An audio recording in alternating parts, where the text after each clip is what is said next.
Hello, everyone. There's a very good number. Good afternoon or good morning. Welcome to our webinar. The European Association for Palliative Care. It's very happy to have you all here, and we really want to thank to our EAP's Children and Young People Reference Group for doing this. And today, of course, in the world we're a hat day, and that's why I hope you behind the cameras can have a hat as well and can hear us. So we're very delighted to have you.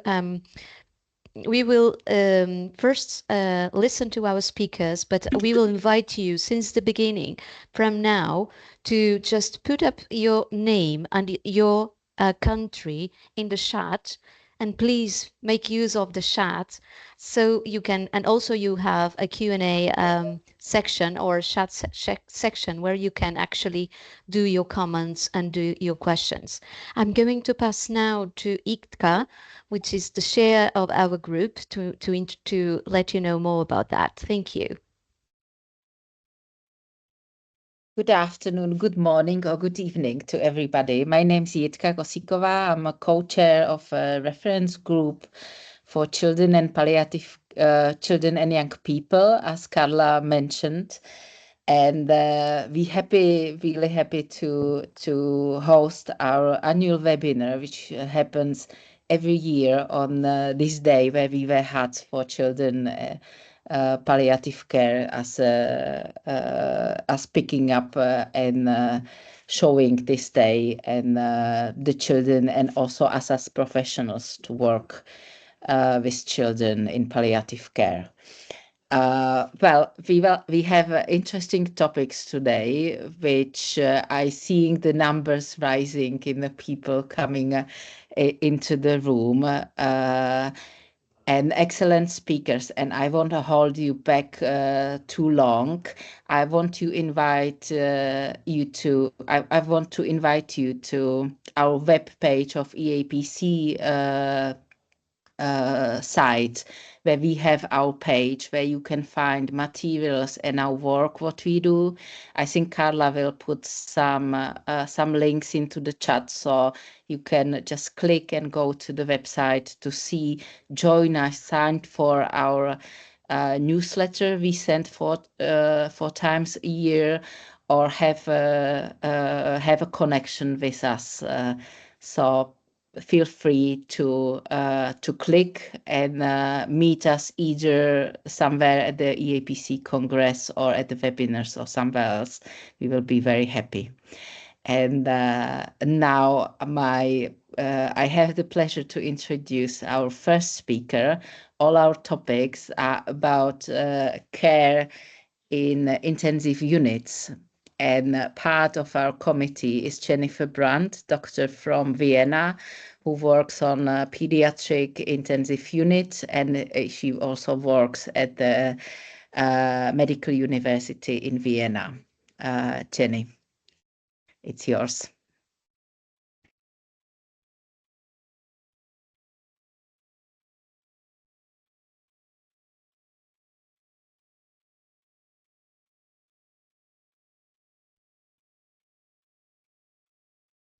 If you're talking, we don't hear you. We will wait till you share your screen. Don't worry. Perfect. We can see it. Perfect. Yeah. Does it work? Perfect. Great. Thank you so much. Good morning, good afternoon, good evening, everyone. As Jitka just said, my name is Jenny Brandt, and I'm a pediatric intensivist at the Medical University Hospital in Vienna for about over a decade now. And I'm very pleased to speak with you today about a topic that really lies at the core of my heart and at the intersection of intensive and palliative care, the integration of palliative care into pediatric intensive care units. So before I start, I have no conflicts of interest. And so in the PICU, I'm sorry, Jenny. I'm sorry to jump in. Can you start your presentation, because now it's blurry and we see all the pictures. But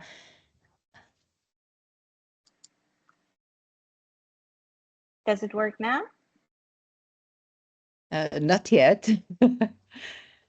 I'm already sharing. So what do you see? We Because see your presentation, but with all the slides on the that is side. weird. It's like it hasn't been started yet. Okay. I'm sorry. Jenny, would you like us to share for you? Yeah, that'd be great because I'm only seeing one slide.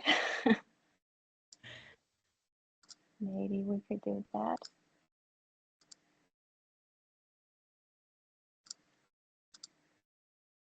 So I'm trying again, and if it doesn't work, it would be great if you could share the slides. But if you say, I'm sharing them, if you say you can't see them properly. It still looks like it's not moving, or it's not in a presenting mode. Interesting. So weird. Done this 1,000 times in today. We tried for all the audience. We tried with Jenny before, so it works. But that happens. No worries.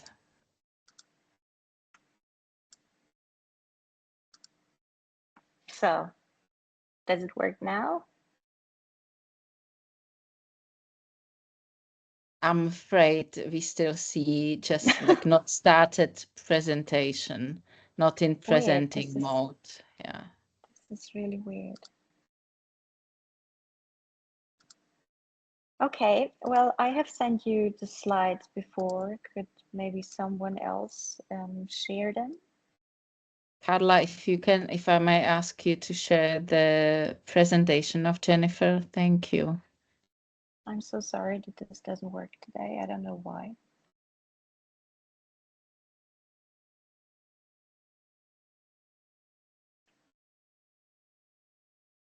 Yeah, just 1 minute, because we will have problems with this website as with the Teams actually.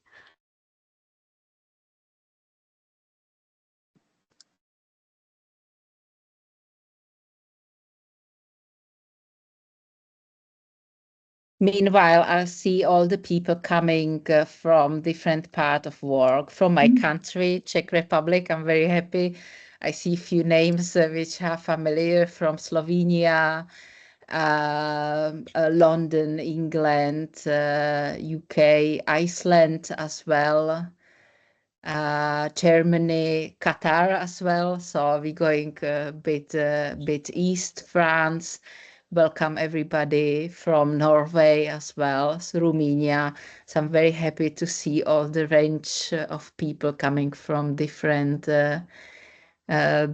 countries. Bangladesh as well. I think that's the farthest what we have so for now. I'm sorry to interrupt. Can we just pass to Jennifer maybe? And Jenny, we will try to fix you as soon as possible. Okay. Thank you. Okay, great. Thank you. Thank you, Carla.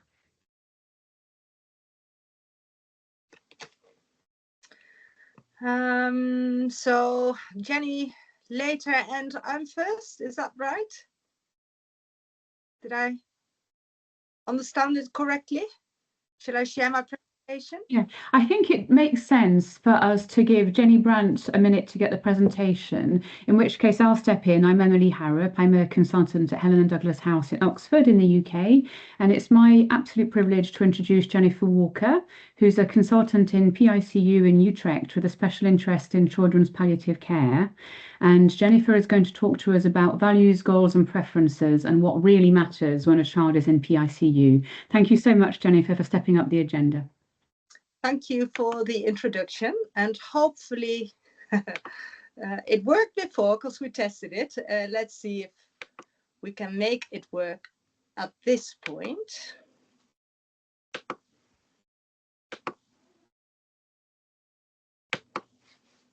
Yes. That looks good, thank you. Let's start. My colleague Juliana Fana will ask for this presentation, but unfortunately, due to personal circumstances, she asked me to take over. So I'm really happy I can talk you through this subject based on my experience in this field. So values, goals, preferences, what does really matter when being on the ICU. I've no conflict of interest. And the following topics will be discussed in the next 10 to 50 minutes. First, intensive care versus palliative care. Is there a big difference? Advanced care planning, exploring values to determine goals and preferences for future care and treatment, and how to explore these values.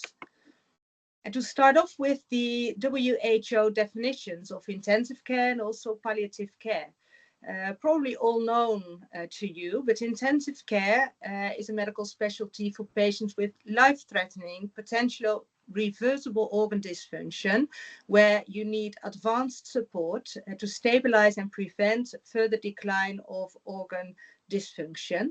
And palliative care is an approach that improves the quality of life for patients, adults, children, but also their families facing a life-threatening condition by preventing and alleviating suffering through early identification. And reading these definitions, you can see the overlap. So both fields are specialized in patients with life-threatening conditions. I work on a PICU in Utrecht. You can see on the left side, this is the PICU, this is the hospital I work in. This is not built yet, it's being built at the moment, and here will be our new PICU.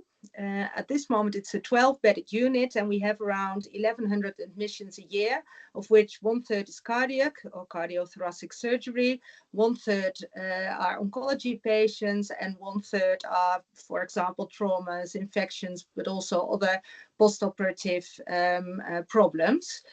We are closely situated to and connected with this a nice colorful bridge to the Princess Maxima Center, and that's our National Pediatric Oncology Center. And with all PICUs, as pointed out on the maps,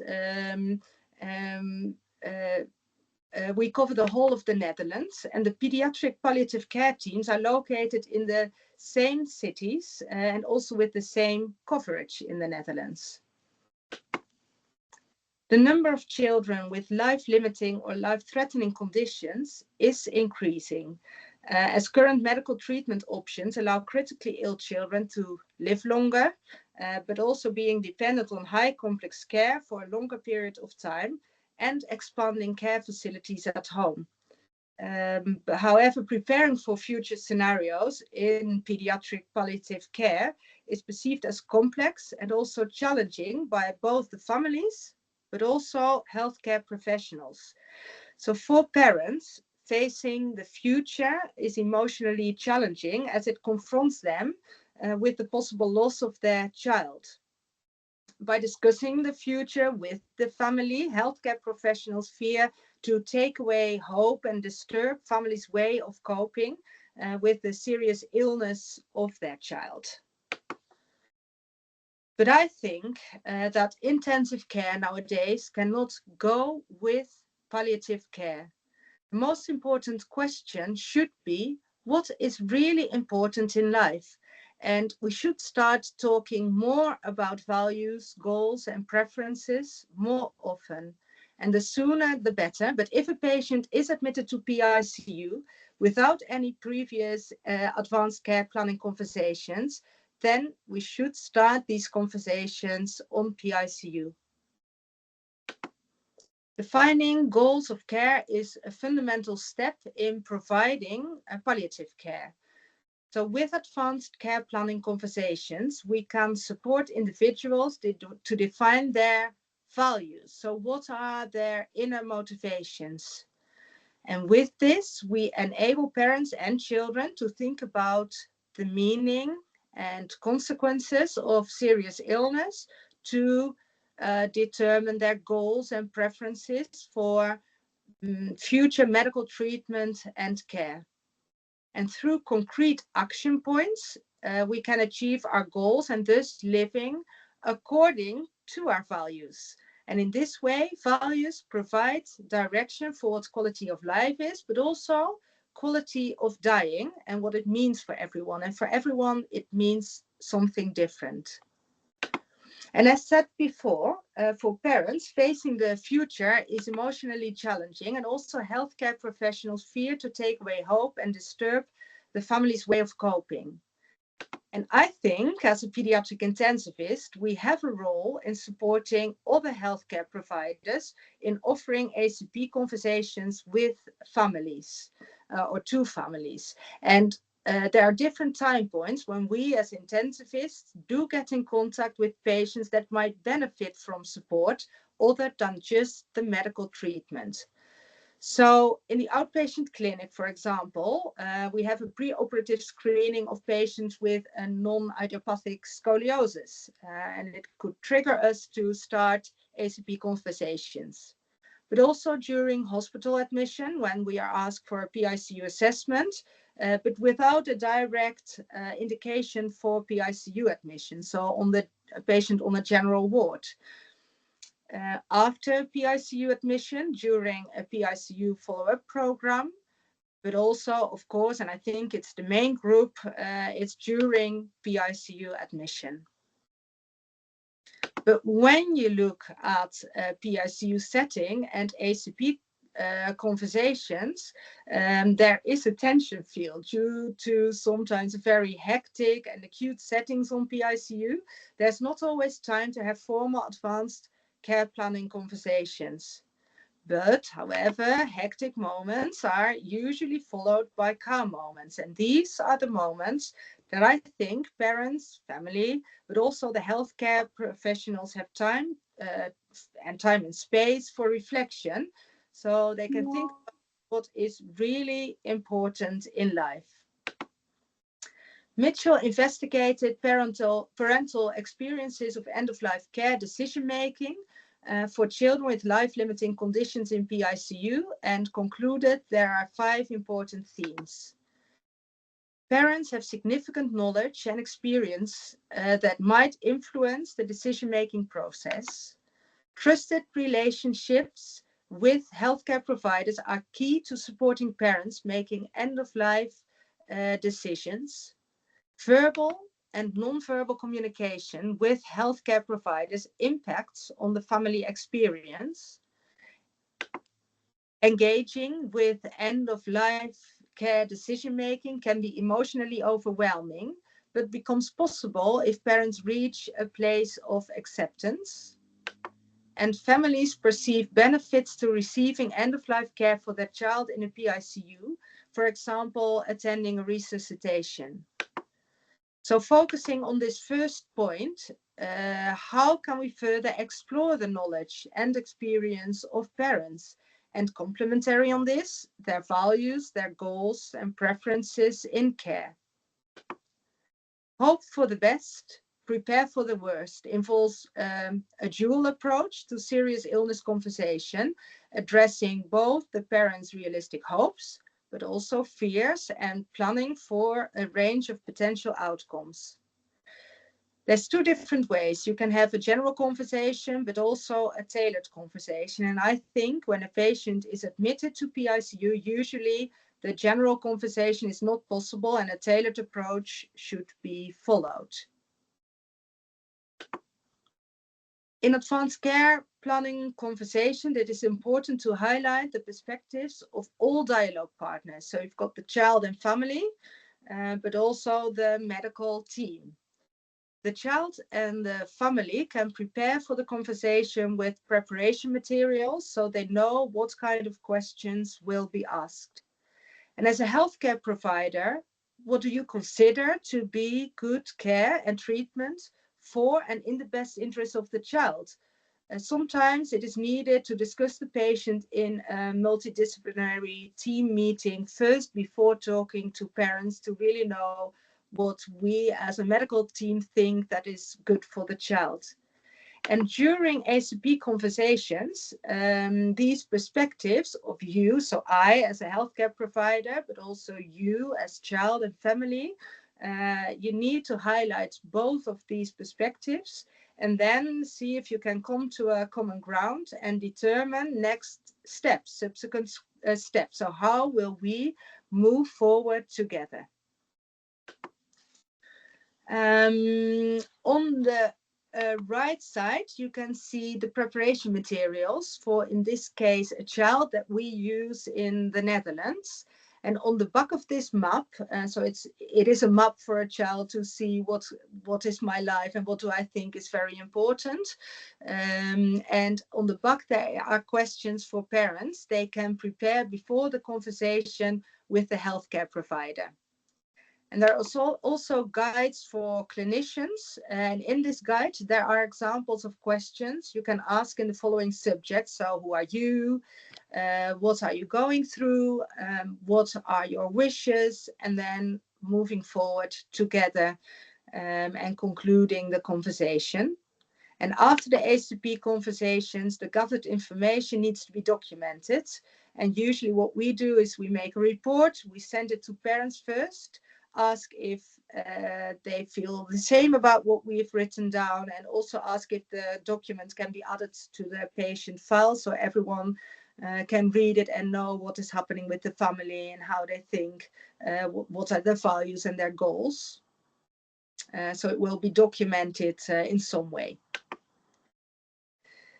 Some experiences of parents and also a child after ACP conversations.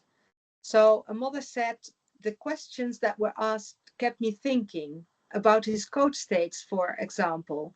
I think it is important to think about the child's wishes when he is approaching end of life. Does he have a say? We do not think about that enough. Another mother said, I cried the whole way back home. Still, I really wanted to talk about it. There were many things I didn't dare to say, and now I've been able to do so. And then a 17-year-old boy with a neuromuscular disease and a very complex airway. I had to get a tracheostomy unexpectedly during my surgery. I don't want this to limit my freedom. I want to be able to move around my home by myself. I'm willing to take any risks. I don't want to be walked like a dog. So my take-home messages for you all. Early introduction of a palliative care team and ACP conversations is essential to explore core values and to guide medical decisions. And it always seems too early until it's too late. ACP conversations are possible and also needed during PICU admission. ACP conversations itself at PICU, they need a different, more tailored approach. Not sure if we do questions at the moment, but are there any questions?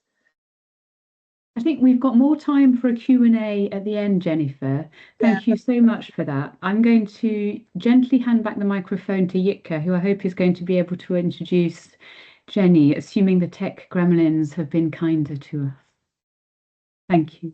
Thank you. Yes, that's correct. We will have Q&As at the end. Use the chat to write your questions meanwhile if they pop up, not to lose them.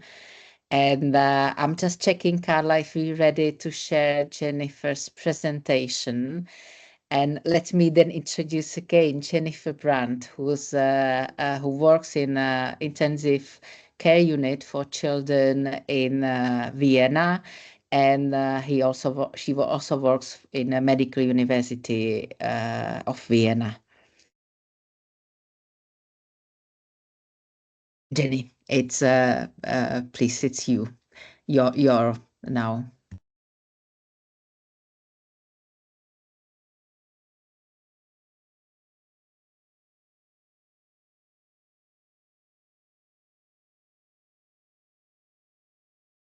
I'm not sure if you're talking, but we cannot hear you, Jennifer.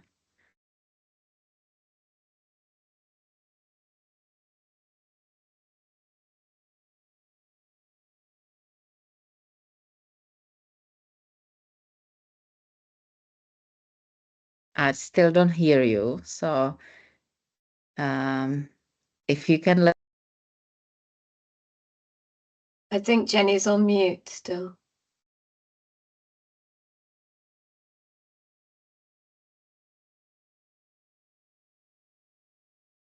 Yitka, do you want me to bring in the third speaker to give a little bit more time for Jenny to do another microphone check if we're struggling? It seems there are some magical waves Gremlins, going. always gremlins on the tech. All over Austria probably. So maybe that's to give a time. So maybe the third time will be the right one.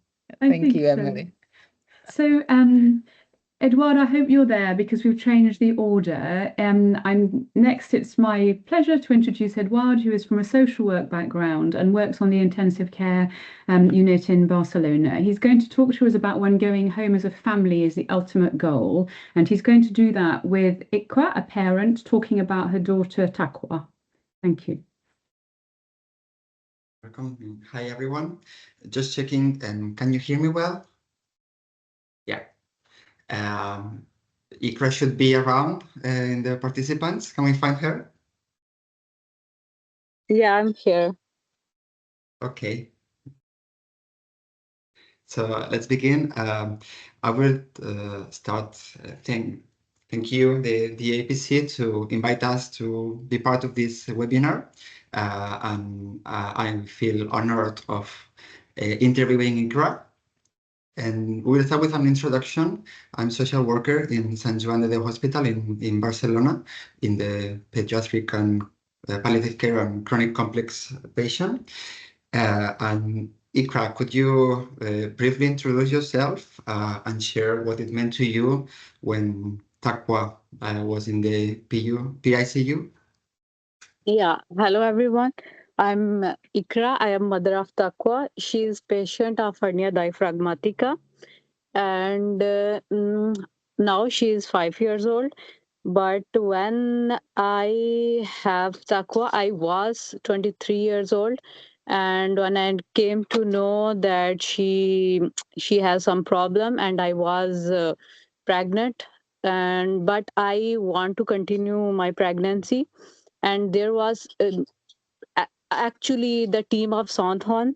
There was for me to encourage me that we will be here and this will your journey towards, and they guide me toward the end, and they talk to me when I was pregnant of 7 months, and they told me that when she will be born, what will we do and what will the journey onward. And once she was in UC ICU, she was like that. When she was first day of her born, she had first her surgery, and it was so complicated. But I was hoping that it was not an easy journey. It was so complicated. It was so difficult. I'm not saying that it was so easy and I get through very easily. It was so difficult, but the team of Santhwan and team of Chronico, it was here with me. They were supporting me throughout my journey, and my training was start in ICU. First time if I'm telling you that in ICU what my experience in Newnorth, it was they were they are so professionals. They are so professional. They help me a lot. They guide me a lot. I When my child was born, I did not even know the word mean of hernia diaphragmatica. What is this?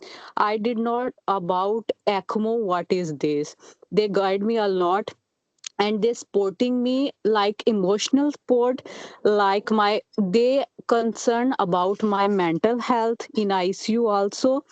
They talk to me that if you have any problem, if what is going through you, and they support me a lot, like a lot in ICU also.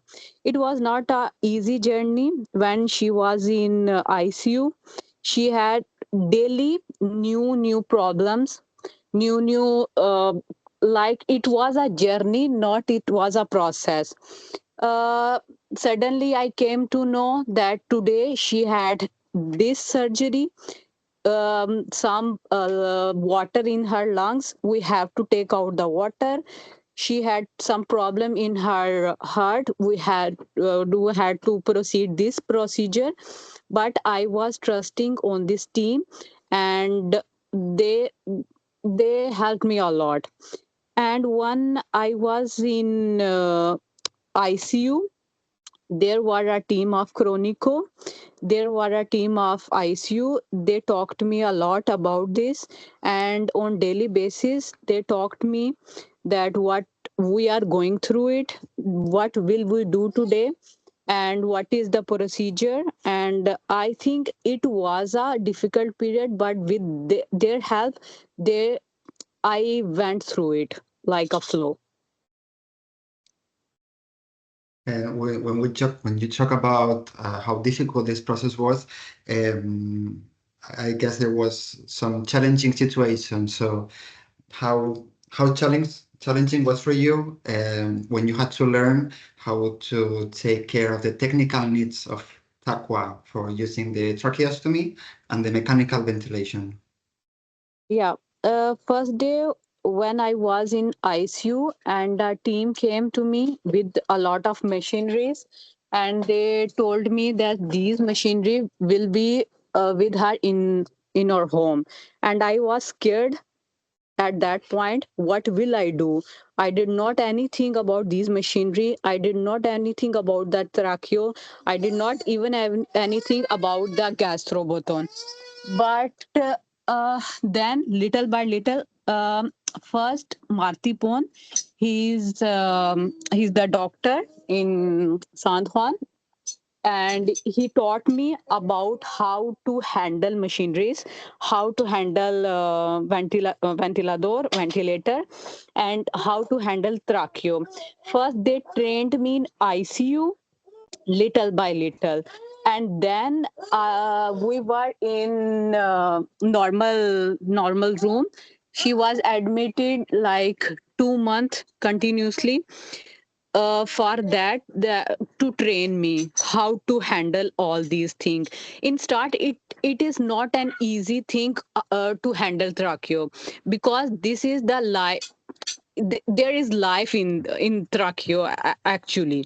Because first accident happened me in home when we came home first time, and suddenly her saturation oxygen number was going through down very frequently. Like I was surprised, the machinery was beeping continuously, and I was trying to turn on oxygen bomb, and I did not see that there is tracheo inside her neck or not. And I was trying to give her ventilation with the oxygen bomb, and so, but this what happened firstly with me. So I am just saying that it was not easy to handle tracheo, but then they taught me. I called Chronico, and every time when I called them, it's night or day, there were for me.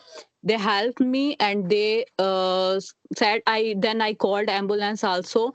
But at that time I looked at his neck that tracheo is out, and I came to know that there is problem. That first thing I have to look for tracheo, that it is in or out, then I have to ventilate her, or I have to put the oxygen. So in start it was not easy task to learn how to handle all these things, but little by little I understand, and I learned all the system how to handle. I think it can be interesting for the audience to understand that when you went home, you had a telephone that's working 24 hours connected to the palliative care team. So if you had any kind of accident or doubt at home, you could use this telephone to ask the question to the nurse that's on the other side. And I think I want to ask you what actions or what did the healthcare team to give you this support. And I think one of these actions is having the information, and the second, knowing that a professional team is going to be by your side once you are home, all the time to answer these questions or to help Yeah. you in these urgent situations. What any other actions you think the healthcare team did to make you feel encouraged? Yeah. From the day first when I came to back home, first they asked me, "Are you comfortable to go home?"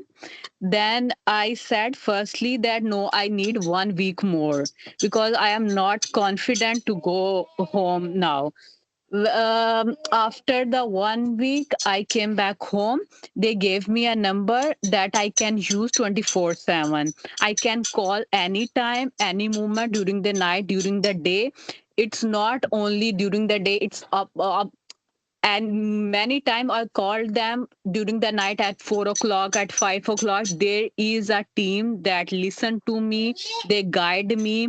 If they, many things happened in these 5 years, many things happened with me, with my daughter, and this team was there every time, every moment. And something happened like her gastro button out, and I got scared firstly when it was beginning.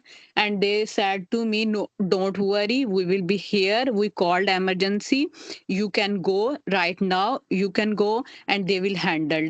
Sometimes, like, she's a very sensitive child. She has a many things. I can't say all the things right now because time is short, but she has a lot of things, and they guide me in every movement.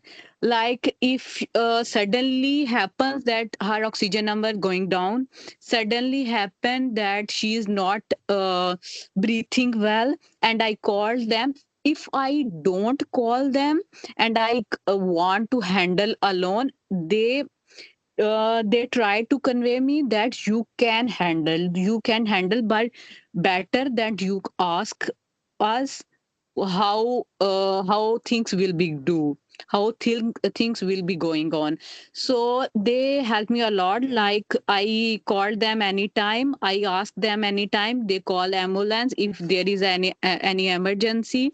And I went hospital with my daughter many times during the night, many times during the day. One time if you don't mind, I want to say about that. Once happened that her stomach was too much, her belly was like very big, seems to very big, she had a pain. And I called them, they said first you have to give paracetamol, ibuprofen. It was not, like, she was not getting better. They said to me, come to emergency. I went to emergency. They took a blood test, and they came to know that there is some problem in her intestine. She had a major operation at that moment. So they, the team, every moment there was with me. So if I want to say, she was admitted in hospital for many months, and they were not concerned only about my daughter. They were concerned about my health also. They were concerned about my mental health also. Psychologists, they came to my room, they talked to me, and they concerned about my mental health, that it is not easy. Because in starting my husband was also not there, I was alone with my family. But they also have their own family, own lives also. So I was many months alone in hospital, and chronico was there with me. They were concerned about my mental health also. They support me a lot.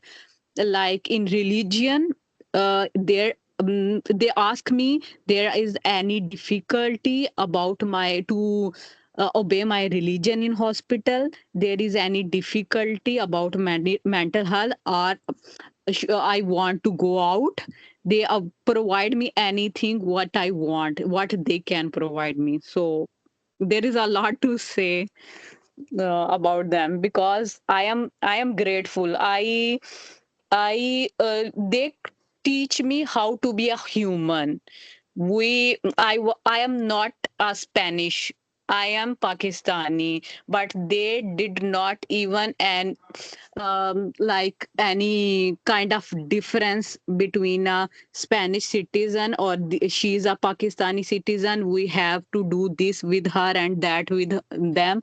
No, they taught me a lot about what is a human actually.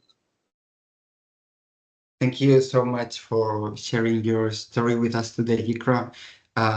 Listening to your experience remind us that behind every complex medical situation, there's a family learning, adapting, and finding new meanings in their everyday life. As professionals, our role is not only to provide this technical care, but to really see the people, the human we are supporting, to recognize the richness of diversity in many forms, in life stories, in beliefs, in ways of loving, and how families are built. Our work is about more than health. It's about walking alongside people. They are rebuilding their sense of life and purpose. And it's a call for defending strong and connected systems like health and social and education that make it possible for children like Takwa with this complex condition to grow and live as people and not only as patients. So I would like to thank you again. And if there's anything else you want to say, I just want to say that as a team, we are very proud of you. Thank you And so much. Takwa is very lucky to have you as a mom. Thank you so much. It's my pleasure to express my feelings because I want to say from the day first that my experience with this team it fantastic. I think it's like an angel to me. It's magical. It's magic for me. My daughter life is not like a magic to me. It's there. This team is angels of God for me. So from day first, I want to thank this team, and I have no words actually. To I'm so grateful that I am here. My daughter born here, so this team is with me, and I'm like that. I'm so grateful to you. Thank you so much, Ikra. And Edward, you must be so proud of your team. Thank you both so much for that session. Back to you, Yitka, and hopefully no more gremlins.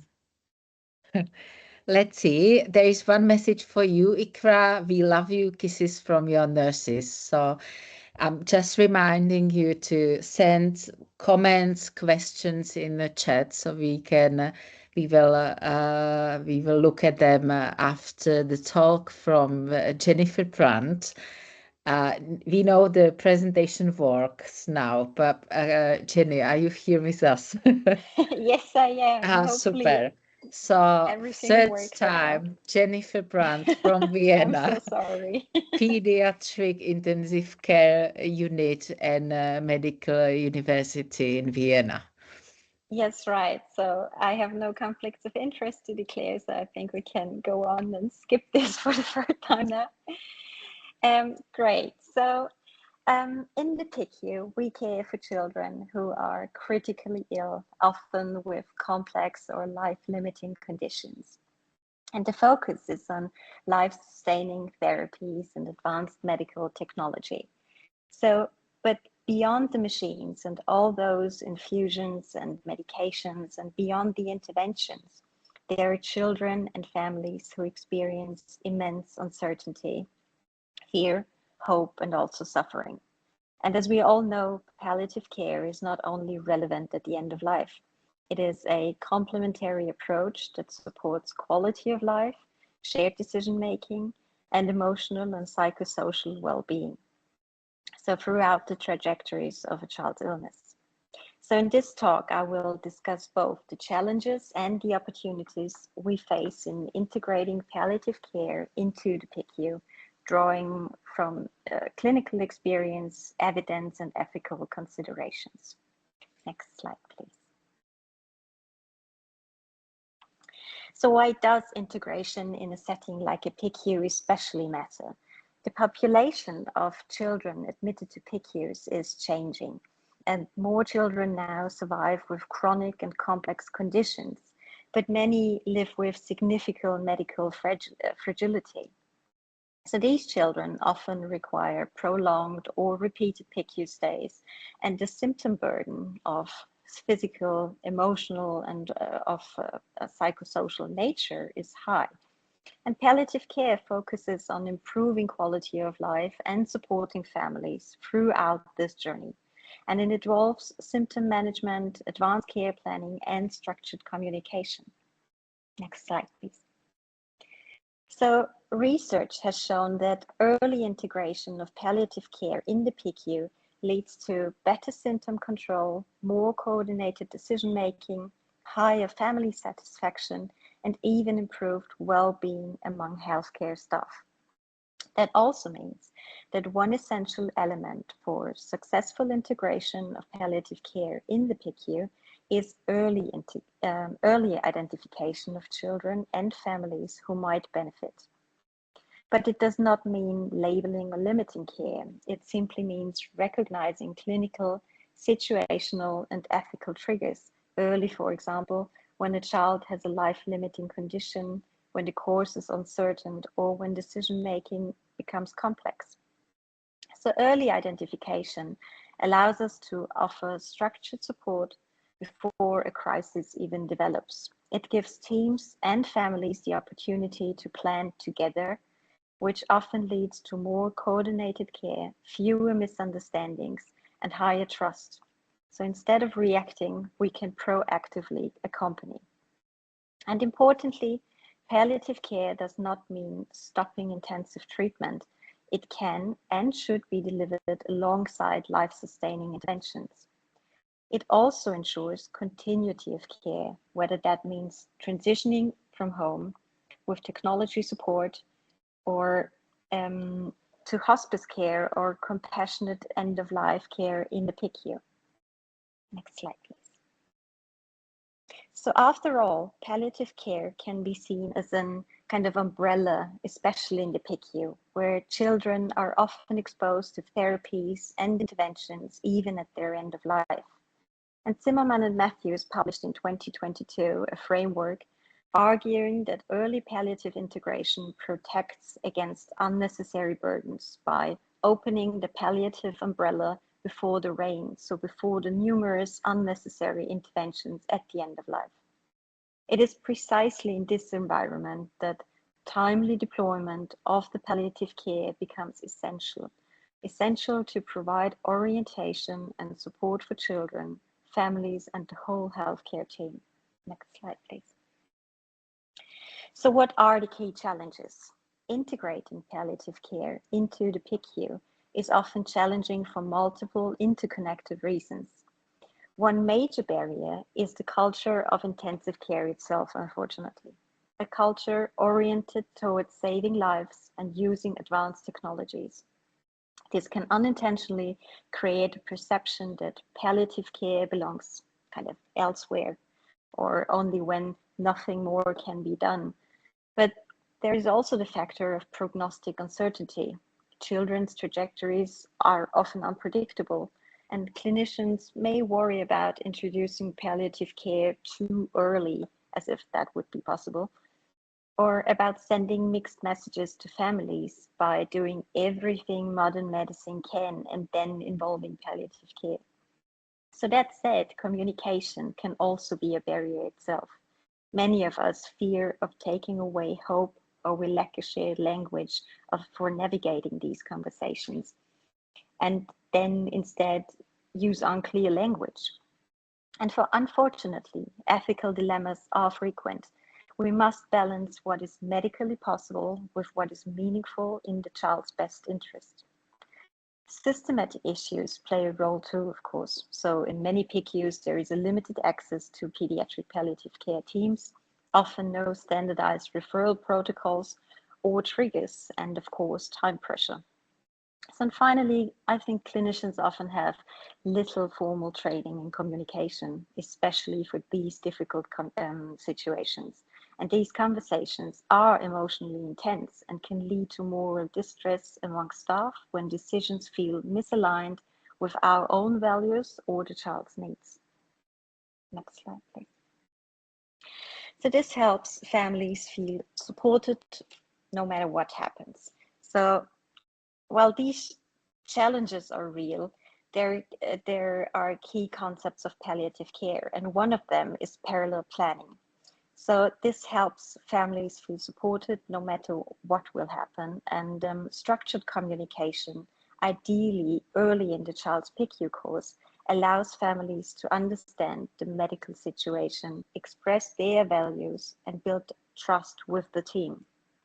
Regular family meetings can prevent misunderstandings and reduce the crisis decision making. Establishing clinical triggers for palliative involvement, such as prolonged ventilation, repeated PICU admissions, or diagnosis of a life-limiting condition, helps make integration more systematic rather than reactive. And interprofessional collaboration is essential, especially at the PICU. Intensivists, palliative care specialists, nurses, psychologists, social workers, spiritual care, and even ethical teams each contribute different perspectives. So training staff in communication skills and symptom management builds capacity within the ICU itself. And finally, of course, ensuring continuity of care after PICU, whether home or to rehabilitation, hospice or bereavement support, improves outcomes for families, but for us as a healthcare staff as well. Next slide, please. So palliative care is deeply rooted in family-centered care. We all know that. It starts with listening, like really listening to families, understanding their values and goals, and recognizing their expertise about their child. Shared decision-making is not just a concept. It means giving parents and families an active role in determining the direction of care. And it also means being honest about uncertainties while offering support. So palliative care also recognizes the emotional, social, and spiritual dimensions of illness. It supports not only parents, but siblings and extended family members who are often deeply affected but may be overlooked. So when a child dies, bereavement care is crucial, and the way families experience the PICU during this time has a lasting impact on their grief and memory. Next slide. Integrating palliative care in the PICU is not only about families, it is also about us as professionals. And many PICU teams face high emotional strain, repeated exposure to critical illness, difficult prognosis, and ethical challenging decisions. Palliative care provides a shared language and a structure for these moments. It can reduce moral distress, strengthen communication, and foster a sense of shared responsibility. So this not only improves patient care, but also protects teams' well-being and helps maintain integrity and professional satisfaction over time. So finally, we must also care for ourselves and each other as a team. And these situations are emotionally draining. So debriefings, reflective practice, peer support, and supervision may help reduce moral distress and build team resilience. So this is not a luxury, it is essential for sustainable, compassionate care. Next slide, please. So to conclude, palliative care should be viewed as an integral part of high-quality PICU care, not as something separate or optional. And this requires a cultural shift from thinking in either or terms where we choose between cure or comfort to a both-and approach where we integrate palliative principles throughout the child's care. Early integration improves communication, enhances quality of life for children, strengthens family support, and can reduce the stress for healthcare teams. So change does not have to be overwhelming. Even small steps like identifying triggers, initiating earlier family meetings, building partnerships with palliative care teams can have a real impact. And this is not the responsibility of one specialty alone, I think. It requires shared responsibility, trust, and collaboration. So together, we can make a more coordinated and more sustainable care for children, families, and for ourselves. And as Anna Lacerda said at the conference in Helsinki, pediatric palliative care saved me from quitting oncology. I have to quote her here. Because with pediatric palliative care, I realized that only with openness to care strategies, we are truly able to care for those PICU patients and families, and therefore work with integrity. So integrating pediatric palliative care in a pediatric intensive care unit, it saved me from quitting and helps me being a better intensivist. Thank you.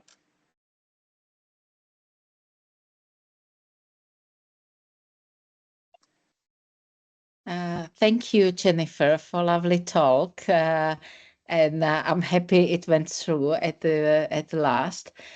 I'm I'm looking through the chat. There are some comments to Ikra and her team as well. So saying hello and amazing work and how brave you were and good job of your team. We still have a few minutes for, I think, one or two questions if there are many. There are any, sorry. I'll have a look at them. But meanwhile, you have a time to type your question. Maybe a question for both Jennifers, because I was thinking when you talk about palliative care in intensive unit, it seems like lots to think about and.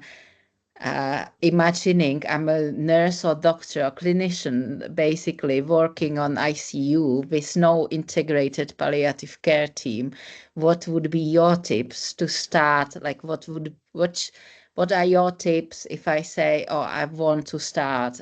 It makes sense. I hear you that you even happier at the work. It makes sense for the families and for the patients, as we heard from Ikra. What would be the tips for us?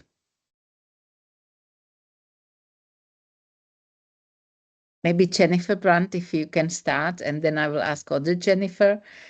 Yes, I'm happy to start. So if you I would. think as working on a PICU that still kind of tries to integrate palliative care into our all daily lives, I think one of the most important things is to start in little steps. So starting family meetings from early on and not at, I don't know, a few weeks in at the PICU stage of the children really helps. And just joining all the team members together and talking about what may help for the patients, what may help for parents and the siblings, and really integrating the view of the family and their values and what they want as a family.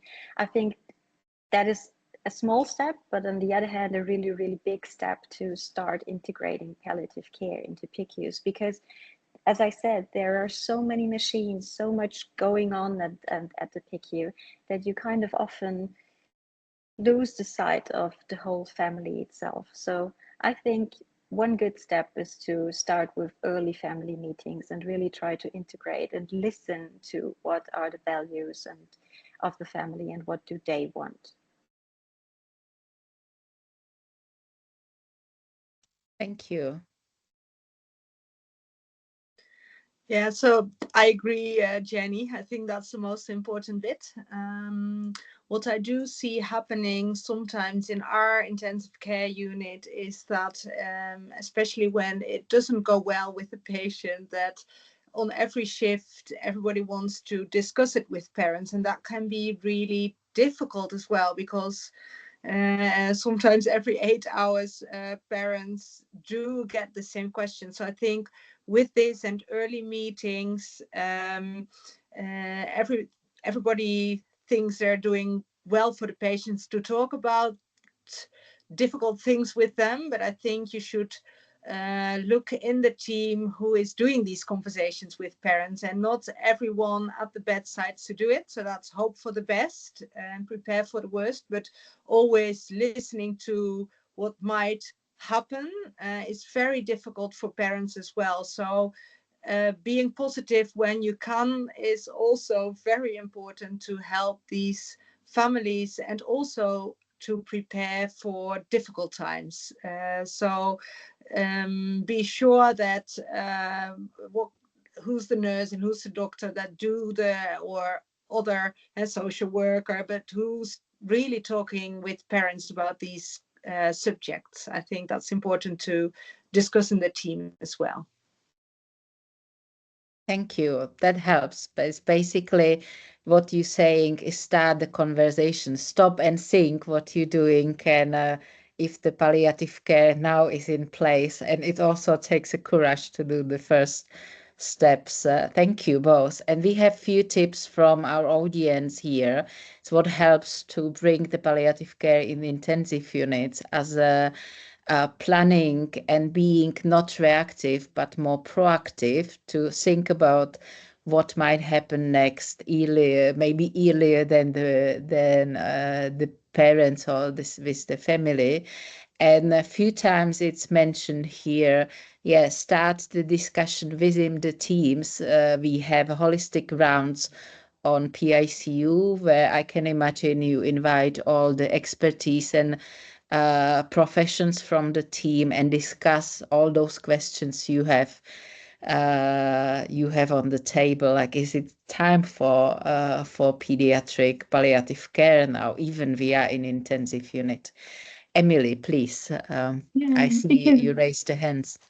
The holistic round is something we do locally, and actually it's really easy. So if we don't have time to be on the intensive care unit, we have a virtual call with the nurse and the doctor who have an interest in palliative care on PICU, and they just talk to us about all their complex cases. And we know many of those, but sometimes it's a way to get to know new families or to even give advice through our PICU team. And the discipline of doing that regularly has, I think, broken down a lot of those barriers culturally that have been referenced by Jennifer and Jenny.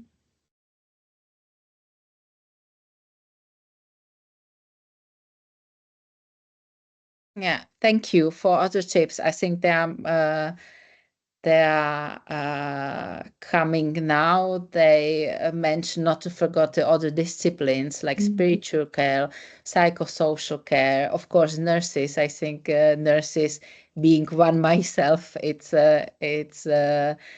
are one of the core professions there, and yeah. I don't know if we have any other questions here, but there are questions also if the webinar is recorded. Yes, it's recorded and it will be placed on the EAPC website under our reference group for children and young people, so you can go there and listen afterwards. I've seen lots of people came a little bit later because of the time difference, maybe, so it will be available there.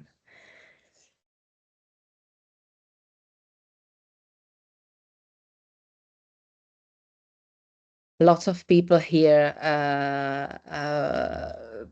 value the speak from our parents. It gives us such an insight what we can sometimes imagine, but we don't see. And those insights, what the families are going through, it's part of our work. We cannot do the work without those informations and knowing what is helpful and what is maybe not really helpful.